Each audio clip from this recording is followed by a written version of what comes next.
Bonjour à tous, hein, merci d'être présents pour notre talk Cilium, un firewall pour tous les sécuriser. Le but du talk, ça va être de vous présenter quelle problématique est adressée par Cilium. On va vous présenter le projet et on va vous montrer comment le mettre en place et comment sécuriser plusieurs choses dans un cluster Kubernetes. Donc moi, c'est Eric Briand, hein, je suis un développeur un peu touche-à-tout. Je m'intéresse pas mal aussi à tout ce qui est cloud, conteneur et Kubernetes. Et je suis aussi organisateur du meetup CNCF à Nantes. Et donc moi c'est Pierre Evaillet, je suis également consultant formateur à Zenica Nantes. Comme vous pouvez le voir, je joue aussi de la basse. Et puis fin de l'année dernière, avec Eric, on s'était décidé à passer la certification Kubernetes Admin pour voir si on pouvait le faire et puis pour apprendre pas mal de choses sur Kube. Et donc on a réussi à l'avoir, donc on est certifié sur Kubernetes. C'est très intéressant, si vous voulez progresser avec Kubernetes, c'est un bon objectif à se fixer. Donc tous les deux, on est de Zenica. Donc Zenica, c'est une petite ESN, on va bientôt atteindre les 500, donc surtout en France et un petit peu à l'étranger. On a 3 missions, la réalisation, le consulting et la formation. Donc un consultant chez Zenica fait les 3. Et aussi, on s'intéresse pas mal aux nouvelles technologies, on a du temps pour faire de la veille technologique et faire des talks, et c'est pour ça qu'on est là aujourd'hui pour parler de Cilium. Donc avec Pierre-Yves, en ce moment, on est en mission chez le Shield. Est-ce que vous connaissez le Shield? Le Shield, c'est une organisation qui va permettre un peu d'organiser un peu tout ce qui est super-héros. Donc, parce que les super-héros, ils commencent à en avoir énormément. Et les super-héros, c'est comme tout le monde, hein, il va falloir bien qu'ils mangent. Donc on les aide à commencer à faire un premier petit SI pour gérer tous ces super-héros. Donc le SI, hein, pour l'instant, il est assez basique. On va avoir une première application, un front-end interne, qui va être l'application d'administration, en fait, qui va permettre de gérer les super-héros. Donc c'est une application avec des données assez sensibles, hein, avec par exemple l'identité secrète des super-héros, ce genre de choses. On va avoir après plein d'autres informations. Ce front-end va se baser après derrière sur une API, donc qui, elle, pour tout ce qui est données, va se baser sur du Kafka. Et forcément, les super-héros, c'est bien de sauver les gens gratuitement, mais à un moment ou à un autre, il va falloir qu'ils mangent. Et donc c'est pour ça que le Shield est en train de préparer une autre application, qui, elle, va être une application publique, et donc qui va être une application pour gérer les événements des super-héros. Et donc l'idée de cette application, c'est que ça sera facilement accessible au public. Donc tout ça, c'est bien. Non, voilà, j'ai déjà oublié. Donc je vais vous montrer, en quoi consistent les applications. Donc la première application, c'est une application de gestion, donc elle va être super sécurisée. Hein, voilà, je mets un super mot de passe sécurisé. Donc c'est une petite application basique. Voilà, on a les super-héros, on peut en créer un. Donc par exemple, je vais en mettre un nouveau. Voilà, tac. On a notre nouvel héros et on va voir son identité super secrète, c'est Thor. Voilà. Bon, lui, ça va, il n'a pas besoin de cacher trop son identité. Donc maintenant, on va voir en fait l'application événementielle qui va bientôt être mise en production. Donc là, ça va être juste, on va dire, voilà, un nouvel événement. Donc par exemple, je sais pas, un combat entre Hulk et Thor. Il n'est pas là parce que j'ai pas rafraîchi. Voilà. Hop. Et Thor. Et on dit que c'est un fight. Voilà. Hop. Si je sais taper, allez, on va y arriver. Tac. Et j'ai mal tapé, mais c'est pas grave. Et donc derrière, on est censé pas voir les identités secrètes des gens, parce que ça va être un petit peu sensible, c'est une application publique. Non, donc on va voir en fait pourquoi ça arrive et en fait comment on va réussir à corriger tout ça sans changer le code. En fait, ce qui se passe, c'est que dans notre cluster Kubernetes et dans le SI qu'on a, tous les pods sont au même niveau. Ça, c'est un principe de base dans Kubernetes. C'est que chaque pod a son adresse IP et chaque pod est capable de parler à tous les autres pods en utilisant cette adresse IP. Par défaut, il n'y a pas de filtrage qui est fait. D'accord ? Donc là, ce qu'on a constaté, c'est qu'en fait, l'appli des événements, elle est capable d'aller récupérer les identités secrètes des héros alors qu'elle ne devrait pas le faire. Il va falloir essayer de cloisonner un peu tout ça. Donc, on va avoir une première solution qui va être d'utiliser des network policy. Je ne sais pas qui a déjà manipulé des network policy. Ok. Donc, pour vous, ça vous dira déjà quelque chose. Donc, ce qu'on a fait déjà, c'est qu'on a une policy. C'est assez gros. Très bien. On a une network policy, donc c'est une ressource Kubernetes qui va permettre d'indiquer des règles qui vont définir le trafic qui est autorisé. Donc là, par exemple, dans le namespace internal, le trafic qu'on va autoriser, c'est pour tous les pods, parce que là, on n'a pas matché de label, donc on n'a pas mis de label spécifique, donc ça veut dire qu'on matche tous les pods du namespace. Et pour tous ces pods, on va dire qu'on autorise uniquement le trafic venant de pods qui sont dans le même namespace. D'accord ? Donc ce qu'on va mettre en place finalement avec ce fonctionnement, c'est ce cloisonnement qu'on voit là. Là, côté événement, on sera plus capable d'aller interroger des pods qui sont dans la partie interne, finalement, on va dire, l'intranet des super-héros. Donc on va appliquer cette policy. Donc déjà, on va montrer qu'en fait, avec ce modèle à plat, par exemple, on va pouvoir faire ce genre de choses. On va dire kubectl, exec, voilà, on va aller directement. Donc là, on est dans le pod donc pour les événements. Et ce qu'on va faire, en fait, c'est qu'on va faire un curl vers notre application interne. Et donc, ce qu'on voit, en fait, c'est que vu que le modèle est plat et que de base, il n'y a pas de règles de sécurité, on va pouvoir requêter. Et donc, ce qu'on va faire, c'est qu'on va appliquer notre règle de notre network policy. Voilà. Et donc, sans rien changer, on retourne dans notre pod. Et là, maintenant, si on fait un curl, on voit que ça ne fonctionne plus. Bon, je ne vais pas laisser le timeout, mais voilà. Donc déjà, avec les network policy, qui sont de base une ressource Kubernetes, là, on est vraiment sur du vanilla Kubernetes, on peut déjà commencer à avoir un premier niveau d'isolation, sans rien changer au niveau du code. Par contre, ce qu'on va revoir, si on revoit notre schéma d'archi, en fait, ça ne va pas suffire, parce qu'on appelle la même API des deux côtés. Donc en fait, ce qui va se passer, effectivement, c'est que pour accéder aux listes des héros et aux listes d'identités secrètes, que ce soit côté front-end ou côté événement, on va se baser sur l'API, finalement, enfin l'application API qui est déployée, qui, elle, expose deux types de ressources, les héros et les identités. Et aujourd'hui, il n'y a pas d'authentification, il n'y a rien qui a été sécurisé. Donc ça va être finalement à nous de trouver un moyen de sécuriser ça pour faire en sorte que la partie interne continue à avoir accès à l'ensemble des ressources. Par contre, évidemment, côté événement, il ne faut pas qu'ils puissent avoir accès aux ressources identités secrètes pour bloquer, pour pas qu'ils se retrouvent affichés. Et ça, en fait, ça va être permis justement par un projet comme Cilium. Donc Cilium, pour faire une présentation rapide du projet, c'est un projet qui est open source, donc qui est disponible sur GitHub.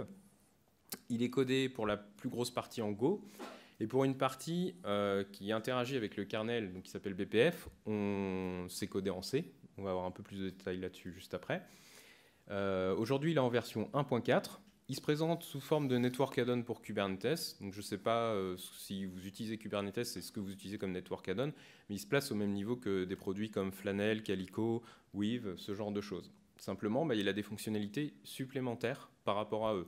Certains network add-ons supportent les network policy ou pas. Flannel, par exemple, ne le supporte pas tout seul. Cilium, il va non seulement supporter les network policy, mais il va, comme c'est indiqué ici, supporter une sécurisation à différents niveaux et notamment pouvoir aller remonter jusqu'à la couche 7 pour appliquer des règles plus avancées sur nos ressources. Il a un autre fonctionnement qui est assez particulier, donc c'est ce que je disais, il utilise BPF. Qui ici connaît déjà BPF ? D'accord. Donc vous en avez déjà entendu parler, c'est pas mal. Alors je ne sais pas si vous avez assisté, hier il y avait un talk sur IBPF qui est utilisé pour le tracing. On parle à peu près de la même chose. BPF, c'est quelque chose qui est, c'est un mécanisme du kernel. Alors je lui parlais indifféremment de BPF, IBPF. Aujourd'hui, on va dire que quand on en parle, c'est plutôt IBPF dont on parle. Il peut être utilisé donc soit pour faire du tracing, effectivement, soit dans le cas dont on va parler, où il est utilisé également des fois parCcomp pour faire du filtrage avancé d'appel système. Donc c'est d'autres cas d'usage, mais le mécanisme est le même. Le mécanisme sous-jacent, c'est qu'on va avoir dans le kernel Linux une machine virtuelle qui va être capable d'interpréter du bytecode BPF, et ce code va être sandboxé. Et finalement, on va pouvoir l'injecter depuis l'espace utilisateur. Donc ce qu'on montre là, c'est qu'on va avoir un code, un programme, alors qui peut être en C par exemple, qu'on va compiler avec un outil, là en l'occurrence ce sera BCC, mais il y a d'autres outils qui existent pour manipuler BPF, qui va nous produire du bytecode qu'on va aller charger dans le kernel en utilisant un syscall. Puis ensuite, il y a des mécanismes qui permettent d'échanger des données entre le kernel et le user space en utilisant des fonctionnalités spécifiques à BPF. Et donc, ce que je disais, c'est que les différents mécanismes qu'on présente, il y en a certains dans Cilium qui s'appuient là-dessus, mais BPF permet aussi de faire d'autres choses. Donc, ça fait partie des particularités de Cilium. Et pour ça, donc, il s'appuie également sur tout un moteur. Donc, dans notre orchestrateur Kubernetes, ce qui va se faire, c'est qu'il va être déployé sur chaque nœud comme étant un agent. Donc, sur chaque nœud, il y aura un démon qui va tourner pour Cilium, qui va aller, via un plugin, regarder l'état des ressources Kubernetes qui correspondent à des network policy Cilium, qui va les stocker dans son repository interne, parce que là, on va l'utiliser avec Kubernetes, mais il peut aussi fonctionner avec d'autres orchestrateurs. Donc, il peut fonctionner avec Docker, il peut fonctionner avec Mesos. Il y a d'autres exemples. On va pouvoir interagir avec ce démon en utilisant une CLI. Et puis, finalement, au bout d'un moment, ce démon, ce qu'il va faire, c'est qu'il va regarder les policies qui sont définies. Il va charger dans le kernel les informations qu'il faut pour pouvoir faire le filtrage correctement au niveau de notre réseau, tout simplement. Donc là, on va voir maintenant ce qu'on veut mettre en pratique, c'est ce que j'expliquais tout à l'heure. On va autoriser tous les accès depuis l'API interne vers les différentes ressources. Par contre, on va vouloir finalement bloquer l'accès à la ressource identité depuis l'application Events. Pour ça, on va s'appuyer aussi sur des types de policy. Donc là, au lieu des network policy classiques Kubernetes, on va retrouver des Cilium network policy qui sont globalement quand même exprimés de la même façon, c'est-à-dire qu'on va l'appliquer dans un namespace, on va aller sélectionner les pods concernés par cette policy, on va dire que c'est une policy du type ingress, donc qui concerne le trafic entrant, et on va dire que pour cette policy, tous les pods du namespace internal, et qui vont donc aller communiquer avec les pods dans API qui ont le label Heroes API, on va autoriser du trafic sur le port 80. Et là où il y a quelque chose de supplémentaire dans Cilium qui va nous intéresser, c'est qu'on va pouvoir préciser qu'on a une règle qui concerne HTTP, et donc sur les verbes get et sur les ressources Heroes et Identity. Et donc là, on va l'autoriser. Donc c'est comme ça qu'on va autoriser la partie intranet à accéder aux deux types de ressources. En revanche, pour la partie Events, là, on voit qu'on a mis uniquement la ressource de type Heroes. Donc par défaut, tout ce qui n'est pas autorisé est interdit. D'accord ? On va l'appliquer.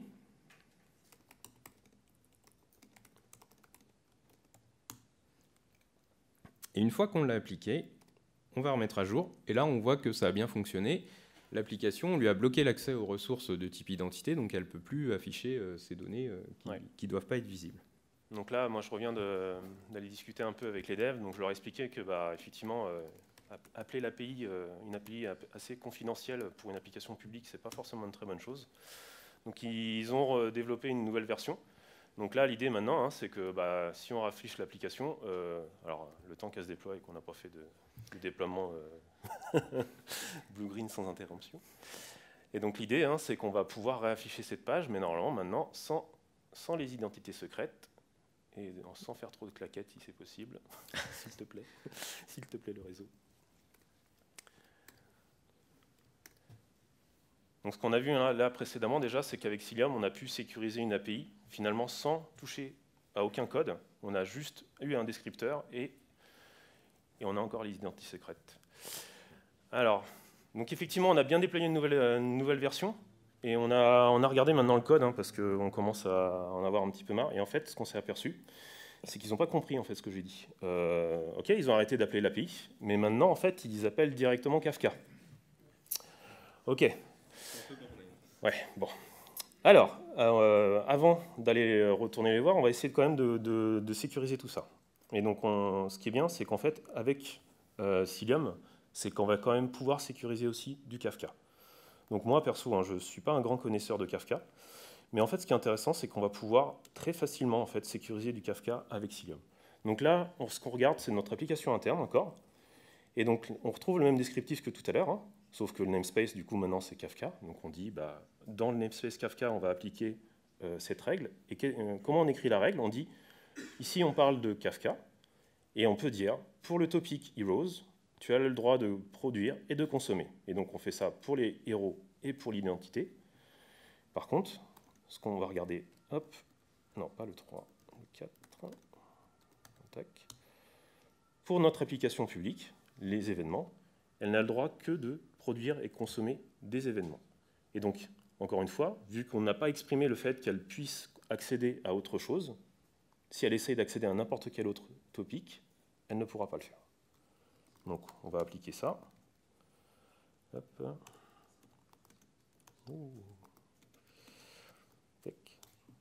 Voilà. Et donc maintenant, si on raffiche notre application, qui est de l'autre côté, tac. Ici, on recharge. Normalement, voilà, on n'a plus ça. Donc voilà, on va retourner les voir pour leur expliquer un peu le problème. Mais voilà, on a quand même, encore une fois, sans changer quoi que ce soit au code, on a réussi encore à sécuriser notre récit. Et donc là, maintenant, on est vraiment dans la situation où notre application Events ne peut accéder que les informations auxquelles elle a le droit. Hop. Donc, nous, ce qu'on a comme retour déjà sur Cilium, c'est que c'est quand même assez simple à déployer sur Kubernetes.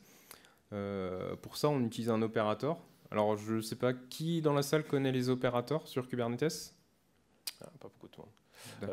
Du coup, en 2 mots, un opérateur, en fait, c'est une notion qui est intéressante dans Kubernetes. Ça va vous permettre, en fait, en une commande, en fait, de déployer un nouveau type de contrôleur qui va vous permettre de gérer des nouveaux types de ressources, sans rien changer à votre Kubernetes. Donc, c'est pour ça que, typiquement, on a des nouveaux types de ressources côté Cilium.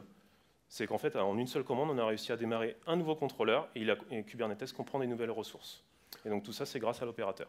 En revanche, là, on voit finalement, même si en termes d'utilisation, c'est assez simple parce qu'il n'y a qu'une commande à passer pour installer l'opérateur, une fois qu'il est déployé sur le cluster, c'est quand même un petit peu de complexité parce qu'il y a un agent qui va tourner sur chaque nœud, qui va être piloté, l'ensemble de ces agents vont être pilotés par un opérateur. Et puis derrière, on a aussi la nécessité d'avoir un etcd dédié à Cilium.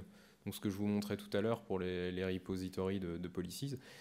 C'est comme ça que lui, il va gérer ses informations sur Kubernetes. Et pour ça, il n'utilise pas le TCD de Kubernetes. Il a besoin aussi d'en avoir un à lui. Ce qui induit une complexité alors qu'il vous est masqué. Mais si jamais vous devez le mettre en prod, il faudra comprendre comment ça marche, pourquoi ça ne marche pas des fois. Et pour le backuper, enfin tout ce qui vient avec le fait de rajouter des nouvelles briques. Autre point sur Cilium. Quelque chose qui nous a été assez utile quand on a préparé le talk, tout simplement.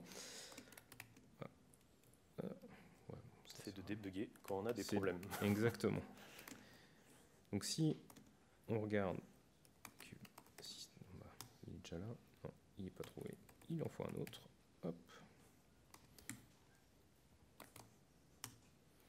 Donc, comme on le disait, il y a un CLI qui permet d'interagir avec le démon Cilium et dans chaque agent qui vous déploie, vous pouvez vous connecter dedans et vous avez accès tout simplement au CLI pour aller vous regarder et voir ce qui se passe sur chaque nœud.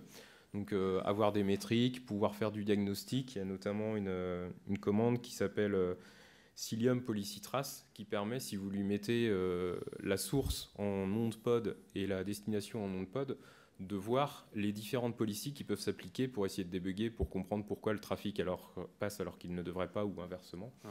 Donc c'est assez pratique et on a toutes ces infos-là qui peuvent être accessibles directement en utilisant l'outil en ligne de commande. C'est quand même vraiment pratique parce que si vous écrivez vos règles et qu'au final en fait, vous êtes trompé de namespace, nous ce qui nous est arrivé c'est ça, par exemple, où vous ne mettez pas les bons sélecteurs, avec ça vous pouvez vite vous rendre compte que votre règle n'est pas la bonne en fait. Ou des règles où finalement vous ne savez pas d'où elles viennent et elles s'appliquent quand même. Oui, avec des opérateurs. Après, l'autre point qui est quand même intéressant, alors la syntaxe sur les network policy, de prime abord, elle semble pas forcément évidente avec la notion d'ingress, avec la notion de sélecteur et ainsi de suite, et la façon dont il s'applique. Mais en fait, cette complexité, elle existe déjà plus ou moins avec les network policy côté Kubernetes. Et finalement, on retrouve le même type de syntaxe avec simplement des règles supplémentaires qui vont pouvoir s'appliquer sur les ressources de plus haut niveau, donc sur les chemins et les verbes HTTP quand on parle de HTTP justement, sur les topics et le mode d'utilisation quand on parle de Kafka. Et il y a aussi d'autres choses qui permettent d'aller plus loin.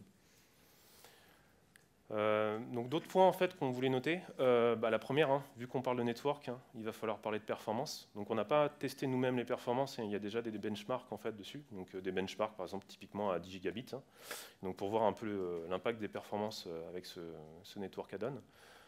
En fait les performances sont assez bonnes, on est à 95% par rapport à du bare metal, donc autant dire qu'il n'y a quasiment pas de différence en fait, donc c'est déjà une très bonne nouvelle. Par contre, actuellement, il y a encore un petit peu des problèmes par rapport à la consommation de ressources. Cilium, quand vous le mettez en place, il va consommer de manière assez importante du CPU et de la RAM. Donc il faut savoir en fait que le projet, il a plus de 2 ans, enfin le premier commit il y a 3 ans et la première release il y a 2 ans.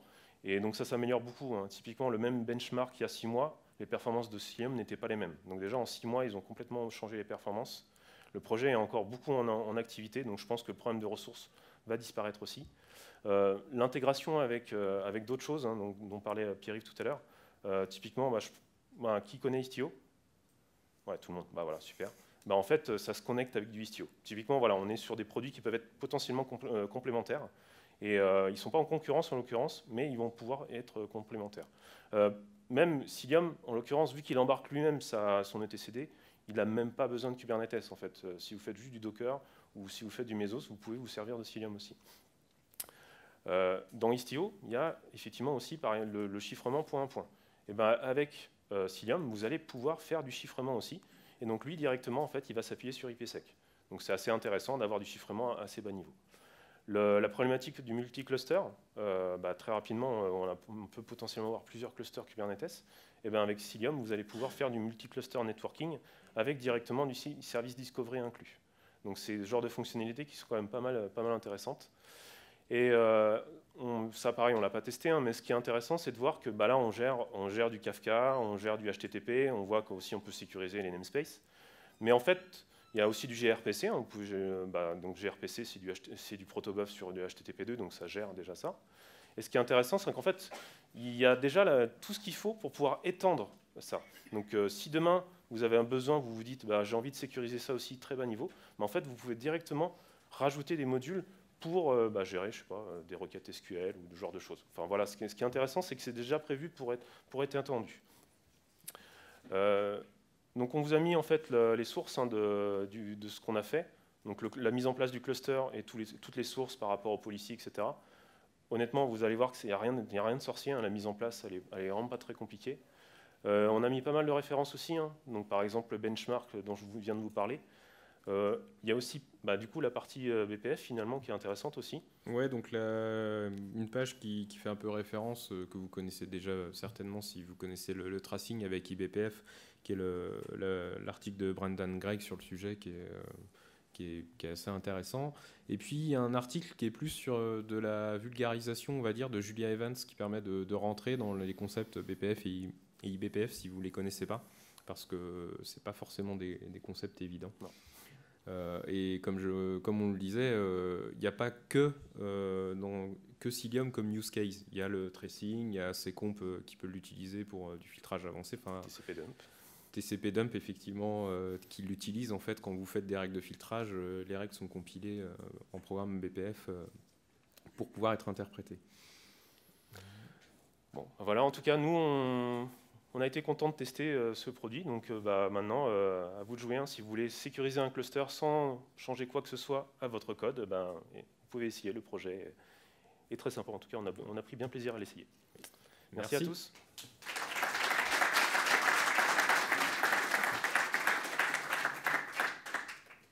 Y a-t-il des questions? Oh, il y a plein de questions. Vous avez essayé d'autres add-ons pour au final dire on va garder Cilium et pas les autres? Alors la question c'est est-ce qu'on a testé d'autres network add-ons? Donc en fait là actuellement chez nos clients, nous vrais, on n'utilise pas Cilium en l'occurrence, on utilise d'autres. Donc en fait ce qui est intéressant de voir, par exemple le premier network add-on qu'on teste, hein, ça va être Flanel, qui est le très très basique, donc qui typiquement ne gère pas les network policy. Après nous on a testé WeaveNet, qui gère les policies, et généralement l'add-on qu'on voit le plus c'est Calico. Calico qui est en gros un Flanel avec les network policy. Donc tout ça en fait, c'est des mises en place sont très faciles et vraiment il n'y a jamais de problème.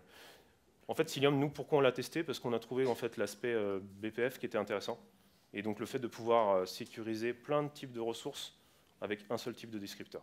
Enfin, voilà, c'est surtout pour ça qu'on l'a testé en fait. Dans le choix des network add-on, pour moi il y a plusieurs critères. Il y a le critère est-ce qu'ils supportent les network policy, et puis il y a également où ils sauvegardent leur état. Il y a aussi ça. Oui. Ça peut être un critère à prendre en compte. Enfin, il y a plein de comparatifs.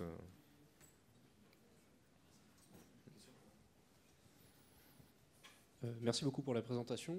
J'ai juste une question. Quand on applique les policies sur nos différents namespaces, est-ce qu'il y a un mode paranoïaque où on fonctionne par liste blanche plutôt que par liste noire? On va autoriser en fait. Là, c'est en liste blanche. C'est en fait, si on n'écrit pas qu'on autorise quelque chose, c'est interdit. En fait, alors c'est plutôt quand il n'y a aucune policy qui s'applique dans un namespace, tout est ouvert. Mais à partir du moment où il y a une policy qui s'applique, ça veut dire que tout le reste est interdit et qu'il n'y a que ça qui est autorisé. En fait, la première network policy qu'on a montrée, c'est limite, c'est le mode paranoïaque.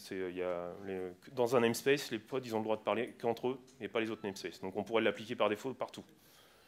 Mais voilà, si on met rien, effectivement, c'est ouvert. Mais après, à partir de là, et d'où le fait que quand on écrit les network policy et qu'on commence à écrire chacun des chemins d'accès sur une API REST ou sur du Kafka, va falloir commencer à être exhaustif. Et là, nous, typiquement, on s'est planté plusieurs fois à oublier une règle et du coup il n'y a plus rien qui marchait parce qu'il n'avait plus le droit d'y accéder.